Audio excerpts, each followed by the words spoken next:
انګور چې د سقر جسم له لاس وړل یا خدمت کول یا چاپی کول دا څنګه دي محترمو اهم مسله مې تاسو سره شیر کوم اکثر موږ معاشره کې داسې مسایل راځي چې کله مسله پیښه شي بیا موږ ته رایاد شي مولا عالم د عالم قدر هم رایاد شي د مفتي قدر هم رایاد شي بیا ورپسې وګرځو که نه موږ چې ستړي شو او عالم موږ ستړي کړي که نه بیا موږ وایو چې یاره دې عالم موږ ډېر ستړي کړو ځکه یې ستړي کړي چې تا ته مسله مخکې راپېښه شو نو عالم درته یاد شو که ته جمعې په ورځ یا عام ورځو کې عالم سره ناست و دې مسلې تپوس دې کړی وې دا مسلې به نه وې نو دا یو اهم مسله ده چې که چېرته یو انګور د سقر چې کوم دی په لاس زور کوي یا نو جسم باندې دا چې کوم دی بالکل ټیک نه دي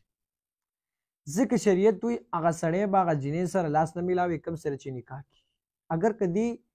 انګور سره د سقر نکاح نه کړي ځکه چې دا د زوی په نکاح کې راغله اگر که بې طلاقه هم ورکړي سقرو سره به هم نکاح نشي کولی خو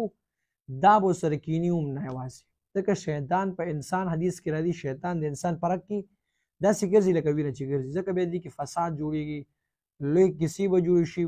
ګناه ته به سړی چې کوم دی مبتلا شي نو هېڅکله د انګور د سقر سرلاس ځان نه کېناستل یا زور کول دا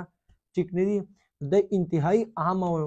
نازکه مسله مې تاسو سره شیر کوم نو کوشش وکړئ ملګرو چې دا خپله واورئ او ملګرو سره هم شیر کوي بله دا چې که چېرته انګور خواښې لا مثال طور باندې زور کوي دا خو جایز دي خو شریعت د طرف نه پې زور نشته چې خامخا به کوي نه خپله خوښه مرضي وي ودې کړي شریعت به دا نه وایي چې به د خواښې چې کوم دی خدمت کوي یا به د هغې خبر وایي نه که منلی یخفف بها ونعمل بلکې د خواښې چې کوم دی دا کم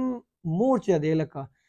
دغه مور چې کوم ده دغه زوی باندې حق دی زوی به وله خبره مني ښځه خو پردی راغلې ده نو ښځه خو ده دا خو د زوی ښځی ده د